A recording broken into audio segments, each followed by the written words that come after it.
시편 132편 전체를 제가 읽어드릴 때 여러분들 눈으로 잘 따라 읽으시기를 바랍니다. 여호와여, 다윗을 위하여 그의 모든 겸손을 기억하소서. 그가 여호와께 맹세하며 야곱의 전능자에게 서원하기를, 내가 내 장막집에 들어가지 아니하며 내 침상에 오르지 아니하고 내 눈으로 잠들게 하지 아니하며 내 눈꺼풀로 졸게 하지 아니하기를, 여호와의 처소 곧 야곱의 전능자의 성막을 발견하기까지 하리라 하였나이다. 우리가 그것이 에브라다에 있다함을 들었더니 나무밭에서 찾았도다. 우리가 그의 계신 곳으로 들어가서 그의 발등상 앞에서 엎드려 예배하리로다.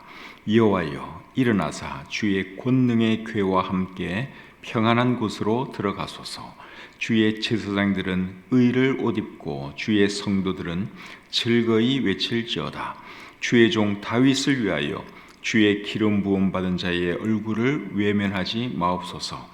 여호와께서 다윗에게 성실히 맹세하셨으니 변하지 아니하실지라.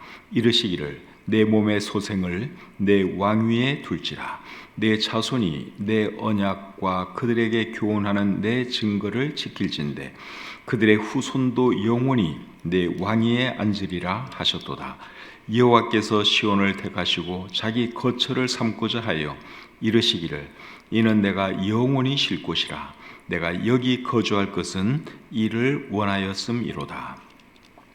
내가 이 성의 식료품에 풍족히 복을 주고 떡으로 그 빈민을 만족하게 하리로다. 내가 그 제사장들에게 구원을 옷 입히리니 그 성도들은 즐거이 외치리로다. 내가 거기서 다윗에게 뿔이 나게 할 것이라. 내가 내 기름 부음 받은 자를 위하여 등을 준비하였도다.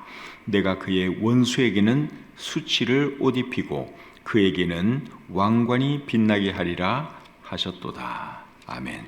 시편 132편 말씀을 읽어드렸습니다. 오늘 말씀의 제목은 다윗을 위하여, 이것이 오늘 말씀의 제목입니다. 오늘 본문 1절과 10절에 그런 표현이 나옵니다. 다윗을 위하여. 시편 132편은 누가 기록했는지 알 수가 없습니다. 누가 기록했는지 알 수 없지만 시편 132편에는 다윗의 이름이 4번 나옵니다. 1절 말씀을 한번 보겠습니다. 여호와여, 다윗을 위하여 그의 모든 겸손을 기억하소서. 그리고 10절입니다. 주의 종 다윗을 위하여 주의 기름 부음 받은 자의 얼굴을 외면하지 마옵소서. 이렇게 다윗의 이름이 나오지요. 그리고 11절, 17절에도 다윗의 이름이 나옵니다. 시편 132편을 다윗이 기록하면서 자신의 이름을 썼을 수도 있고, 다른 사람이 기록하면서 다윗의 이름을 썼을 수도 있습니다. 시편 89편에도 다윗의 이름이 4번 나오는데, 시편 89편은 다윗이 기록하지 않은 것이 확실합니다. 그것을 어떻게 알 수 있는가 하면 시편 89편을 소개하는 글에 에스라인 에단의 마스길, 그렇게 기록되어 있는 것을 보면 그 글이 에단이라고 하는 사람이 쓴 그림을 우리가 알 수 있죠. 마스길이라고 하는 말은 교훈이라는 말이에요. 그래서 시편 89편에도 다윗의 이름이 4번 나오는데 그 글에는 에스라인 에단의 마스길, 에단의 교훈, 그렇게 기록되어 있기 때문에 다윗의 이름이 4번 나오지만 그 글이 다윗이 기록한 글은 아니다 하는 것을 우리가 알 수 있죠. 그렇다면 시편 132편은 누가 기록했을까요?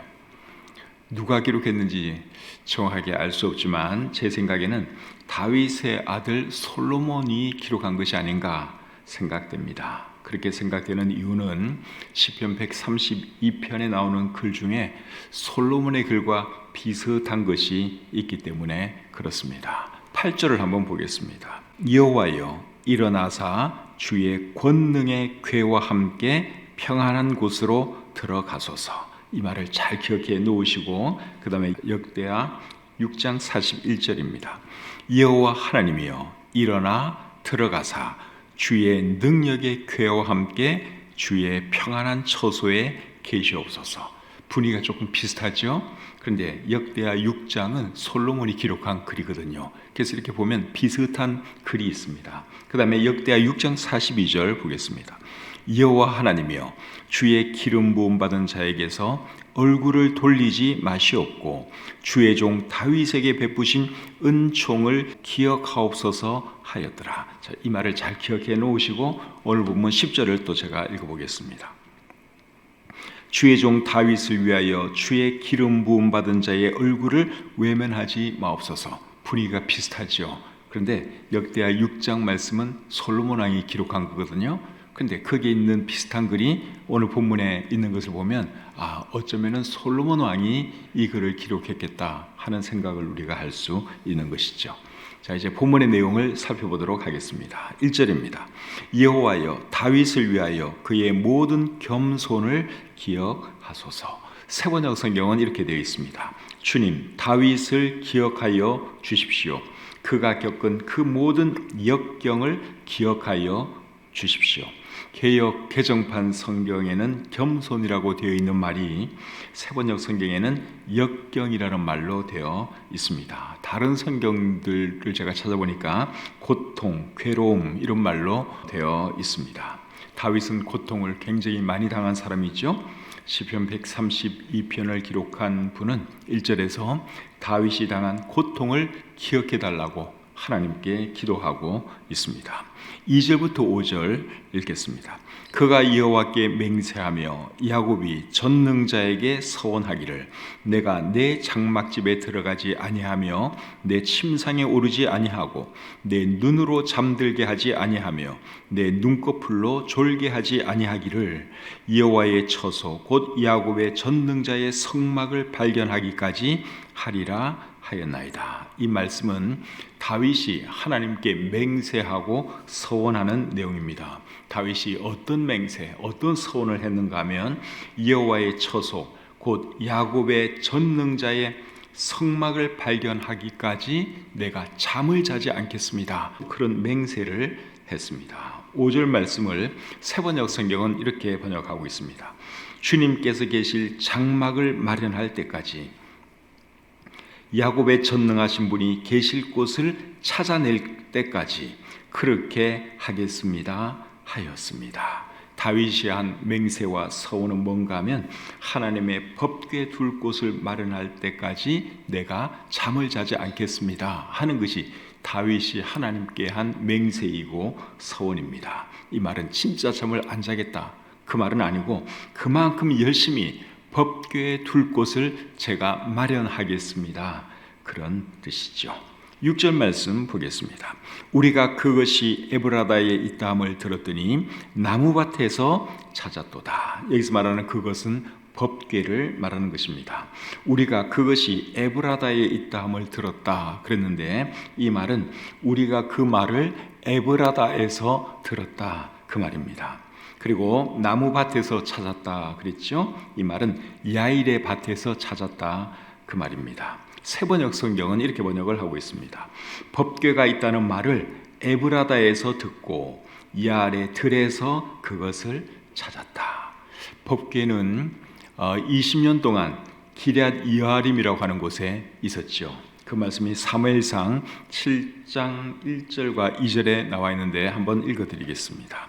기럇 여아림 사람들이 와서 여호와의 궤를 옮겨 산에 사는 아비나답의 집에 들여놓고 그의 아들 엘리아사를 거룩하게 구별하여 여호와의 궤를 지키게 하였더니 궤가 기럇 여아림에 들어간 날부터 20년 동안 오래 있은지라 이스라엘 온 족속이 여호와를 사모하니라. 여호와를 사모했다 하는 거 보니까 이스라엘 사람들이 법궤가 어디에 있는지 계속 찾았던 것 같습니다. 그러다가 법궤가 어디에 있다 하는 것을 다윗이 듣게 된 것이죠. 7절 말씀 보겠습니다. 우리가 그의 계신 곳으로 들어가서 그의 발등상 앞에서 엎드려 예배하리로다. 이 말씀은 법궤가 있는 곳으로 가면서 다윗이 한 말입니다. 뭐라 그랬어요? 우리가 그의 계신 곳으로 들어가서 그의 발등상 앞에서 엎드려 예배하리로다. 다윗이 그렇게 말을 했습니다. 세번역 성경에는 이렇게 되어 있습니다. 그분 계신 곳으로 가자. 그 발 아래에 엎드려 경배하자. 이제 법궤가 있는 곳으로 가면서 다윗이 사람들에게 한 말입니다. 8절을 보겠습니다. 여호와여 일어나사 주의 권능의 궤와 함께 평안한 곳으로 들어가소서. 법궤가 있는 곳으로 가서 이제 법궤를 옮기면서 하는 말이죠. 세번역 성경에는 이렇게 되어 있습니다. 주님 일어나셔서 주님께서 쉬실 그곳으로 드십시오. 주님의 권능 깃들인 법궤와 함께 그곳으로 드십시오. 이제 법궤를 다윗성으로 옮겨가면서 다윗이 이렇게 말을 한 것이죠. 9절입니다. 주의 제사장들은 의를 옷 입고 주의 성도들은 즐거이 외칠지어다. 이것도 역시 다윗이 한 말인데 다윗이 누구에게 말을 했습니까? 주의 제사장들은 의를 옷 입고 주의 성도들은 즐거이 외칠지어다. 그랬으니까 제사장들과 주의 성도들, 즉 이스라엘 백성들에게 한 말이죠. 그런데 다른 성경들을 보면 이 말도 다윗이 하나님께 한 말로 번역을 하고 있습니다. 세번역 성경은 이렇게 되어 있습니다. 주님의 제사장들이 의로운 일을 하게 해 주시고 주님의 성도들도 기쁨의 함성을 높이게 해 주십시오. 다윗이 이제 하나님께 이렇게 말을 한 것이죠. 10절입니다. 주의 종 다윗을 위하여 주의 기름 부음 받은 자의 얼굴을 외면하지 마옵소서. 다윗을 위하여 주의 기름 부음 받은 자의 얼굴을 외면하지 마옵소서 그랬는데 주의 기름 부음 받은 자는 누구를 말하는 걸까요? 다윗으로부터 왕위를 물려받은 솔로몬을 말하는 겁니다. 시편 132편이 솔로몬의 글이라면 솔로몬이 지금 뭐라고 말을 하는 겁니까? 주의 종 다윗을 위하여 나를 외면하지 마옵소서. 지금 그렇게 말하는 것이죠. 11절 12절 보겠습니다. 여호와께서 다윗에게 성실히 맹세하셨으니 변하지 아니하실지라. 이르시기를 내 몸의 소생을 내 왕위에 둘지라. 내 자손이 내 언약과 그들에게 교훈하는 내 증거를 지킬진대 그들의 후손도 영원히 내 왕위에 앉으리라 하셨도다. 이 말씀은 하나님께서 다윗에게 한 약속을 상기시켜 드리는 내용이죠. 하나님께서 다윗에게 뭐라고 말씀하셨는가 하면 사무엘하 7장 12절 13절에 이렇게 기록되어 있습니다. 내 수완이 차서 내 조상들과 함께 누울 때에 내가 네 몸에서 날 내 씨를 내 뒤에 세워 그의 나라를 견고하게 하리라. 그는 내 이름을 위하여 집을 건축할 것이요 나는 그의 나라 왕위를 영원히 견고하게 하리라. 하나님께서 다윗에게 이런 약속을 해 주셨습니다. 그래서 솔로몬이 하는 말이 하나님께서 이 약속을 다윗에게 하셨으니 이 종에게 은혜를 베풀어 주옵소서. 그렇게 말하는 것이죠. 13절 14절 계속 보겠습니다. 여호와께서 시온을 택하시고 자기 거처를 삼고자 하여 이르시기를 이는 내가 영원히 쉴 곳이라. 내가 여기 거주할 것은 이를 원하였음이로다. 시온은 예루살렘을 상징하는 말이죠. 예루살렘을 하나님의 도성으로 선택하신 분이 하나님인 것을 지금 말씀하고 있습니다. 여러분, 예루살렘이 왜 하나님의 도성입니까? 그곳에 뭐가 있기 때문에? 성전이 있기 때문에 예루살렘이 하나님의 도성인데 그렇게 되도록 정하신 분이 하나님이라고 지금 말씀하고 있죠. 성전 지을 터를 정하는 과정에 대해서는 역대상 21장에 기록이 되어 있습니다. 역대상 21장 18절을 한번 보겠습니다. 여호와의 천사가 갓에게 명령하여 다윗에게 이르시기를 다윗은 올라가서 여부스 사람 오르난의 타작 마당에서 여호와를 위하여 제단을 쌓으라 하신지라. 하나님께서 천사를 통해서 갓 선지자에게 뭐라고 명령하셨는가 하면 다윗은 올라가서 여부스 사람 오르난의 타작 마당에서 여호와를 위하여 제단을 쌓으라. 그렇게 말씀을 하셨습니다. 그 다음에 26절을 보겠습니다. 다윗이 거기서 여호와를 위하여 제단을 쌓고 번제와 화목제를 드려 여호와께 아뢰었더니 여호와께서 하늘에서부터 번제단 위에 불을 내려 응답하시고 다윗이 드린 제사를 하나님께서 받아주셨죠. 그리고 22장 1절에 또 이렇게 기록되어 있습니다. 다윗이 이르되 이는 여호와 하나님의 성전이요 이는 이스라엘의 번제단이라 하였더라. 하나님께서 지정하신 그곳, 그리고 하나님께서 다윗의 예배를 받아주신 그곳을 다윗은 뭐라 그랬어요? 이는 여호와 하나님의 성전이요 이는 이스라엘의 번제단입니다. 그렇게 말을 했습니다. 이 말은 내가 이곳에 성전을 짓겠습니다, 그 말이죠. 이 땅을 하나님을 위해서 바치겠습니다, 그 말입니다. 그래서 결국 성전 터를 지정해 주신 분이 누군가 하면 하나님이에요. 요르단의 타작마당에 번제단을 만들고 거기서 하나님께 번제를 드리라, 하나님이 그렇게 다윗에게 말씀을 하셨고, 그곳을 다윗은 하나님의 성전터로 드렸으니까 결국 성전터를 짓는 정하는 그 과정에 하나님이 개입하신 것을 우리가 알 수 있죠. 그래서 예루살렘이 거룩한 하나님의 도성이 된 것입니다. 그렇게 결정하신 분이 누구냐? 하나님이다, 그 말이죠. 그리고 14절에 보시면, 본문 14절에 보시면 이는 내가 영원히 쉴 곳이라, 그렇게 말을 하고 있습니다. 예루살렘에 대해서, 성전에 대해서 이는 내가 영원히 쉴 곳이다, 그렇게 말씀을 하셨는데, 그렇게 말씀하신 이유가 뭐겠습니까? 예루살렘이 이 땅에 영원히 있을 것이기 때문이 아니라 새 하늘에서 내려오는 그 새 예루살렘 성에서 하나님과 하나님의 백성이 영원히 있을 것이기 때문에 내가 영원히 쉴 곳이 예루살렘이다, 그렇게 말을 한 것이죠. 이 땅의 예루살렘은 결국 사라지죠. 그러나 천국의 새 예루살렘은 영원합니다. 그래서 예루살렘, 이곳이 내가 영원히 살 곳이다, 하나님이 그렇게 말씀을 하신 겁니다. 15절 보겠습니다. 내가 이 성의 식료품에 풍족히 복을 주고 떡으로 그 빈민을 만족하게 하리로다. 예루살렘 성에 먹을 것이 많게 줄 것이다, 하나님이 그렇게 약속을 하고 계시죠. 세번역 성경은 이렇게 번역하고 있습니다. 이 성읍에 먹거리를 가득하게 채워주고 이 성읍의 가난한 사람들에게 먹거리를 넉넉하게 주겠다. 하나님께서 예루살렘 성 주민들에게 먹을 것을 넉넉하게 주겠다, 그렇게 약속하고 계십니다. 이 말씀을 보니까 생각나는 말씀이 신명기 28장 5절 6절입니다. 내 광주리와 떡반죽 그릇이 복을 받을 것이며 네가 들어와도 복을 받고 나가도 복을 받을 것이니라. 하나님께서 이스라엘 백성들에게 하신 말씀이죠. 그런데 예루살렘이 이런 복을 받았습니까? 못 받았습니까? 못 받았죠. 다윗에게 하나님께서 이런 약속을 해주셨지만 예루살렘이 다윗 이후로 계속 짓밟히고 망하고 얼마나 많은 시련과 고난을 당했습니까? 그러니까 이런 복을 받지를 못했어요. 근데 이 말씀이 결국 언제 최종적으로 이루어지느냐? 천년왕국에서 이루어지게 되죠. 천년왕국 때는 예루살렘이 세계의 수도가 되고 정말 먹을 것이 풍족한 아름다운 도시가 될 것입니다. 16절 보겠습니다. 16절입니다. 내가 그 제사장들에게 구원을 옷 입히리니 그 성도들은 즐거이 외치리로다. 제사장들에게 구원을 옷 입힐 것이다 그랬는데, 이 말은 제사장들에게 구원의 옷을 입힐 것이다, 그 말입니다. 세번역 성경은 이렇게 번역하고 있습니다.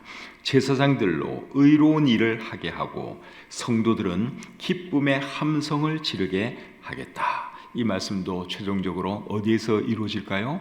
천년왕국에서 이루어지게 되죠. 17절입니다. 내가 거기서 다윗에게 뿔이 나게 할 것이라. 내가 내 기름 부음 받은 자를 위하여 등을 준비하였도다. 다윗에게 뿔이 나게 할 것이다 그랬는데, 뿔은 힘을 상징하는 것이죠. 여기서 뿔은 메시아를 상징하는 겁니다. 그래서 다윗에게 뿔이 나게 할 것이다 하는 말은 다윗의 자손 중에서 메시아가 나오게 할 것이다, 그 말입니다.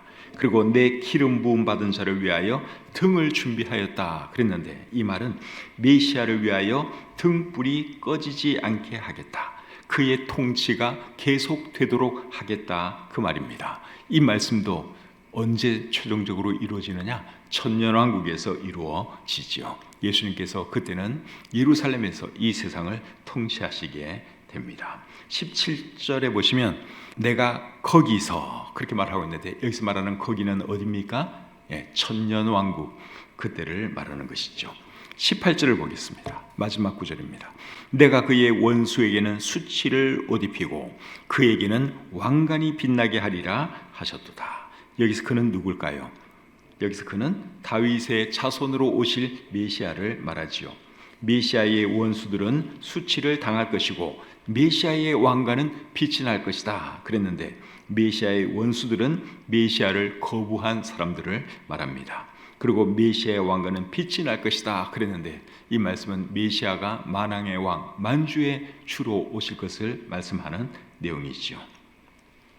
그래서 시편 132편은 다윗이 법궤를 옮겨오는 이야기로 시작해서 다윗의 후손으로 오실 메시아가 만왕의 왕, 만주의 주로서 이 세상을 통치하는 이야기로 끝이 납니다. 다윗이 여러분 메시아의 조상이 되었는데 다윗이 이렇게 큰 복을 받은 이유가 뭘까요? 다윗이 누구보다 하나님을 사랑했고 누구보다 열심히 하나님을 예배했기 때문에 그렇습니다. 법궤가 예루살렘으로 들어오는 날 다윗이 너무너무 기뻐서 등실등실 춤을 춘 거 여러분들 알고 계시죠? 그만큼 다윗은 하나님을 사랑했고 하나님을 예배하는 사람이었습니다. 그래서 하나님의 복을 받으려면 우리도 다윗처럼 하나님 잘 섬겨야 하고 또 하나님께 예배하는 생활을 잘해야 하는 것이죠. 그것이 다윗이 복을 받은 이유입니다. 저와 여러분도 다윗처럼 정말 하나님 사랑하고 하나님을 잘 예배하는 사람이 되어서 하나님의 큰 복을 받아 누리고 살아가시는 저와 여러분들이 되시기를 우리 주님의 이름으로 축복합니다.